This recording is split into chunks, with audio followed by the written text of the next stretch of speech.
무엇이든 할 수 있는 자유, 아무것도 하지 않을 자유. 오다 가다 한 번쯤 봤을 한 리조트 회사의 유명한 광고 카피다. 그 카피를 처음 본 순간을 기억한다. 당시 나는 대학생이었는데 그 글을 읽자마자 당장 그곳으로 떠나고 싶은 강렬한 충동을 느꼈다. 아, 저곳에 가고 싶다. 하지만 돈도 없고 시간도 없다. 내 주제에 무슨 그렇게 씁쓸한 마음을 대충 주워 담았던 기억이 있다. 그런데 왜 그곳에 가고 싶었던 걸까? 여행을 좋아하지도 않으면서 곰곰이 생각해보니 내 욕망을 부추긴 건 아무것도 하지 않을 자유라는 문장이었다. 사실 나는 리조트에 가고 싶은 게 아니었다. 나는 아무것도 하고 싶지 않았다. 매일 해야 할 의무로만 가득한 인생에서 벗어나고 싶었던 것이다. 하지만 그건 며칠 휴가를 내고 리조트에 간다고 해결될 것이 아니었다. 이런 내가 정말 원하는 것도 모르고 리조트에 가고 싶다고 착각했다. 그러고 보면 누가 썼는지 카피 하나는 기가 막히게 썼다. 내 주머니를 터는데 거의 성공할 뻔 했으니 말이다. 지금도 그렇다. 그토록 내 시간을 원했던 이유는 무엇을 하고 싶어서가 아니라 아무것도 안 하고 싶어서였다. 그동안 뭐라도 하고 싶어 했으면서 아무것도 안 하고 싶다니 이제 와서 무슨 개떡 같은 소린가 싶겠지만 나도 가끔 내 마음을 알 수가 없다. 어쩌면 우리는 정말 원하는 걸 모르고 헛된 것들로 허기를 채우며 사는 건지도 모르겠다. 대낮에 소파에 앉아 멍하니 있다 보면 어느새 날이 어둑해진다. 정말 아무것도 안 했는데 하루가 다 지나가 버린다. 시간은 금이라는데 예전 같으면 아까워서 뭐라도 했을 시간을 이렇게 막 쓰고 있다.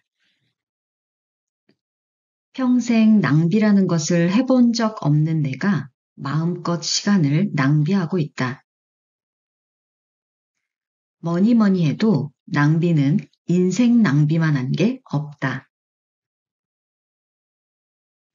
누구 하나 눈치 주지 않는다. 해야 할 일도 없다. 이렇게 아무것도 하지 않는 하루를 보내는 것이 얼마만인가?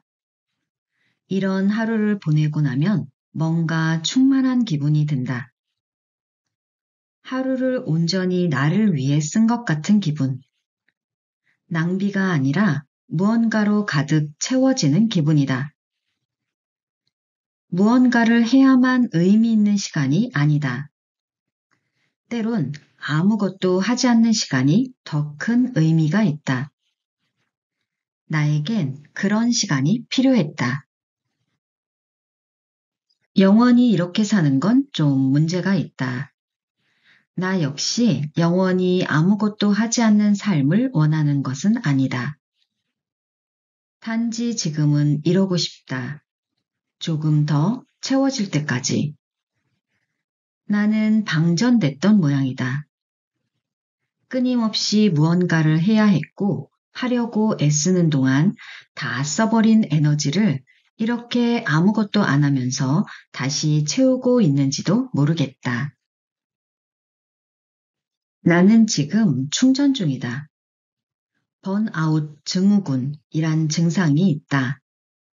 충분한 휴식 없이 너무 일에 몰두하다 보니 정신적 에너지를 다 소진해버려 무기력과 우울, 자기 혐오 등에 빠지는 증상이다. 번아웃 상태까진 아닐지라도 우리 대부분은 에너지가 간당간당하다. 가끔 휴식을 위한 시간이 주어지지만 터무니없이 짧다. 당연히 귀한 휴식이니 함부로 쓸 수가 있나? 제대로 된 계획으로 제대로 된 휴가를 보내기 위해 우리는 또 애쓴다. 쉬는 동안에도 온전히 쉬지 못하는 것이다. 몇 년 전에도 완전히 에너지가 소진되어 하던 일을 그만두고 자발적 백수가 됐던 경험이 있다. 푹 쉬면서 충전할 생각이었는데 충전이 잘 안 됐다. 아무것도 하지 않는 것은 낭비라 생각했기에 뭐라도 해야 했다. 뭘 했냐고? 고민했다. 그 긴 시간을 걱정과 고민으로 가득 채웠다. 그것을 노력이라 착각하면서 결국 마음을 편하게 갖지 못하면 시간이 아무리 많아도 휴식다운 휴식을 취하지 못한다. 인간은 뇌의 95%를 과거와 미래에 대한 생각으로 쓴다고 한다. 과거에 대한 후회와 미래에 대한 불안으로 우리는 현재를 살지만 현재에 집중하지 못한다. 고작 5%의 뇌로 현재를 살고 있으니 금방 방전될 수밖에 없다. 방전된 우리에게 정말 필요한 것은 더 하는 게 아니라 덜 하는 게 아닐까? 걱정도 좀 덜하고, 노력도 좀 덜하고, 후회도 좀 덜하면 좋겠다. 그것이 방전되지 않는 지혜가 아닐까? 그럼 다시 나는 아무것도 안 하러 가야겠다. 아직 위로는 필요 없습니다. 요즘 날 바라보는 주위 사람들의 시선이 심상치 않다. 뭐랄까, 딱히 말로 표현은 않지만 안쓰러운 표정으로 날 바라본다든가, 같이 밥을 먹거나 카페에 가서도 굳이 자기가 계산하겠다고 떼를 쓴다든가 하는데, 이거 아무래도 위로 같다. 나 위로가 필요한 사람이 되어버린 걸까? 열심히 살지 않겠다라는 선언이 사람들에겐 인생을 포기하겠다라는 말처럼 들린 모양이다. 언제부터 열심히 살지 않으면 인생을 포기하는 것이 되어버린 걸까? 열심히 사는 것을 당연하게 여기는 세상. 그런 세상은 얼핏 좋아 보이지만 반대로 열심히 사는 걸 강요당해도 찍소리 못하는 세상이라는 이야기가 된다. 받은 만큼 일한다. 퇴근 시간을 지킨다. 효율적이고 쉬운 방법을 찾아 일을 처리한다. 하지만 이렇게 일을 했다간 온갖 비난을 받을 것이 뻔하다. 이게 최선인가요? 제가 보기엔 열정이 부족한 것 같군요. 당신 이 일을 너무 쉽게 보는군. 당신 말고도 이 일을 원하는 사람은 많아. 이렇게 요령이나 부리고 있고 정말 한심하군요.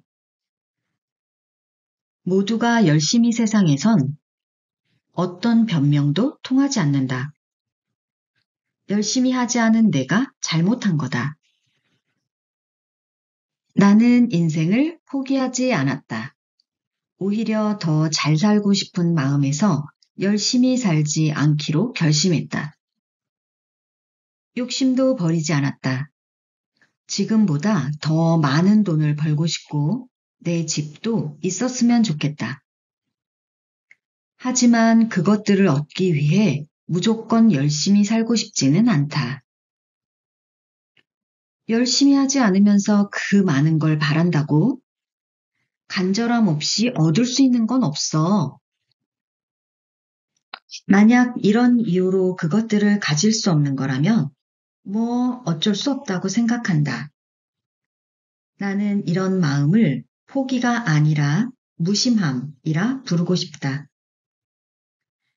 원하지만 가지지 못해도 괜찮은, 가지면 좋지만 가지는 것이 삶의 목표는 아닌, 욕심이 없지는 않지만 욕심 때문에 괴롭지 않은 그런 마음이고 싶다.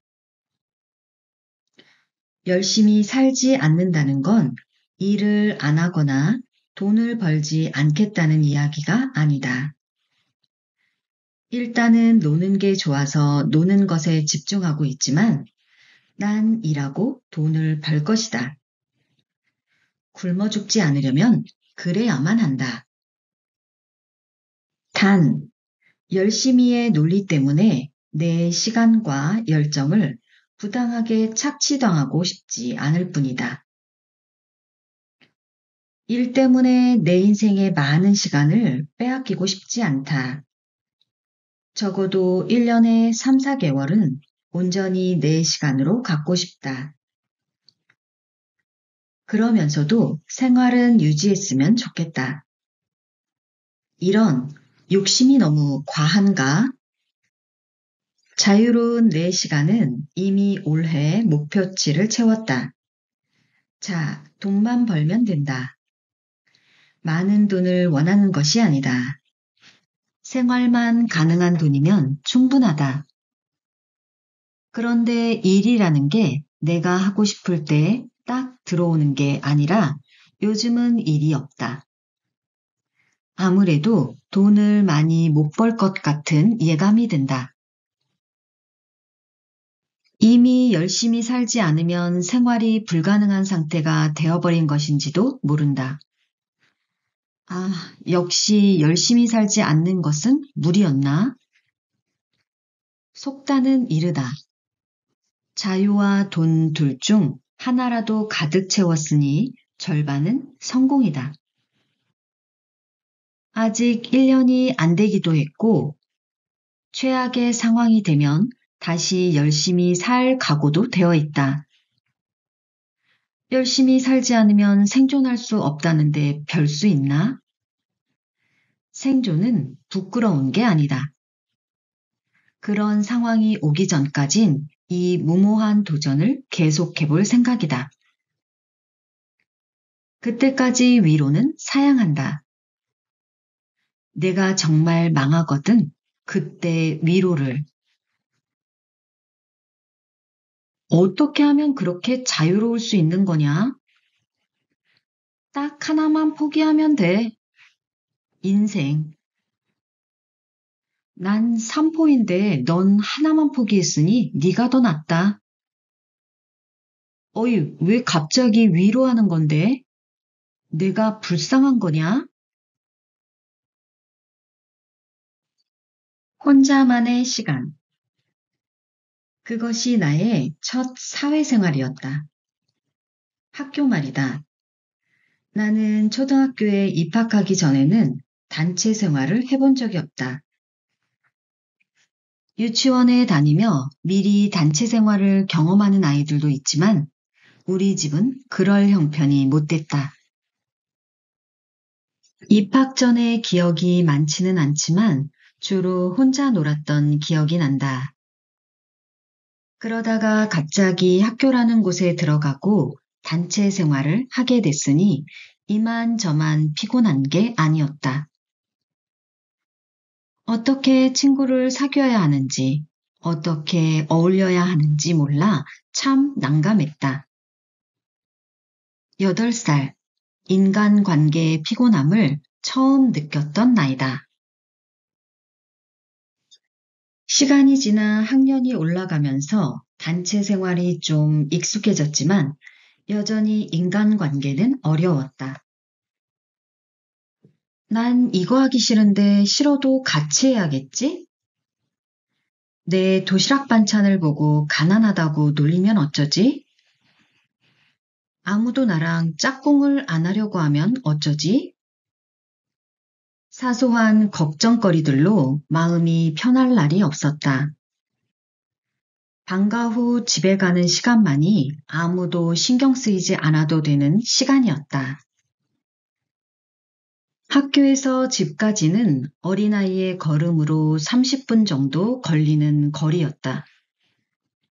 별다른 교통편이 없었기에 걸어 다녔다.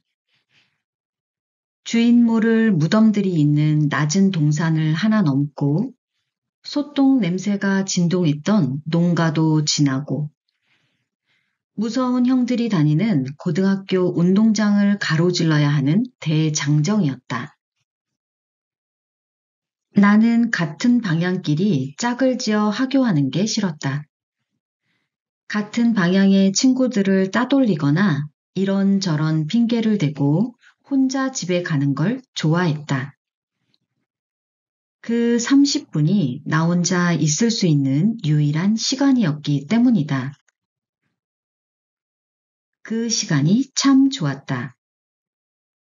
걸으면서 여러 공상을 하다 보면 어느새 집에 도착해 있었다. 어떤 날은 집이 좀 더 멀었으면 하고 바란 적도 있으니 그 시간을 어지간히 좋아한 모양이다. 당시 내게 집은 마냥 편안한 곳은 아니었다. 우리 집은 화목한 가정과는 거리가 멀었다. 늘 술에 취한 아버지가 계시던 곳, 언제 터질지 모를 폭력이 도사리던 곳이었다.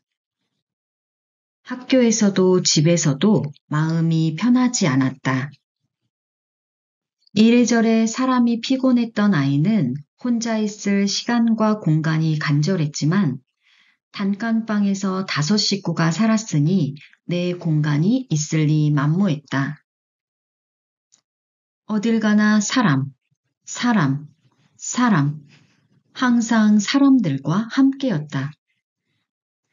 학교와 집을 잇는 그 길만이 유일한 위로였고 휴식이었다. 초등학교를 졸업한 이후에도 인간관계는 계속됐다. 중학교, 고등학교, 대학교, 사회. 사람들과 어울리는 게 조금 익숙해졌나 싶다가도 사람 때문에 참 힘들었다. 어느새 내 마음엔 격언처럼 한 문장이 자리 잡았다. 사람을 가장 힘들게 하는 건 언제나 사람. 나 혼자 밥을 먹고, 나 혼자 술을 먹고, 나 혼자 영화를 보고, 나 혼자 여행을 가고, 혼밥, 혼술, 혼영. 뭐든 혼자 하는 게 유행인 세상이 됐다. 1인 가구의 증가와 개인주의 시대의 도래 때문에 나타나는 현상이라는데 나는 어쩐 일인지 어린 시절 하굣길이 떠올랐다. 혼자가 편한 사람들, 인간관계에 지친 사람들이 많아지고 있는 건 아닐까? 당연히 함께하는 것으로 알았던 것마저 혼자 하고 싶을 만큼. 오늘 뭐 먹을까? 이 단순한 질문에도 우리는 수많은 생각을 한다. 난 오늘 이게 먹고 싶은데 다들 싫어하겠지? 어차피 지가 먹고 싶은 거 먹을 거면서. 얄미워. 비싼 건 안 먹었으면 좋겠는데. 누군가와 같이 무언가를 한다는 건 쉬운 일이 아니다. 내 의견을 적고 상대의 기호나 생각에 맞춰야 할 때도 있고, 배려 없는 상대 때문에 기분이 나쁠 때도 있고, 내 주머니 사정도 신경 써야 한다. 이래저래 피곤하다. 상대가 힘있는 갑이라면 문제는 더 심각해진다. 내 지인은 전 직장 사장이 점심마다 동태찌개만 고집해서 싫어도 계속 먹어야 했단다. 그 전에는 중화요리만 시켜 먹어서 1년 동안 짜장면, 짬뽕, 볶음밥을 돌아가며 먹느라 고생했다고 한다. 사장복은 없는 친구다. 눈치 보고 맞춰주고, 참아주고, 손해보고, 비교당하고, 인간관계는 지친다. 자꾸 내 권리가 뺏기는 것 같고, 나를 잃어버리는 것 같다. 그렇다고 인간관계를 끊을 수도 없고, 에라, 밥이라도 편하게 먹자. 그렇게 혼자를 택한 사람들이 늘고 있다.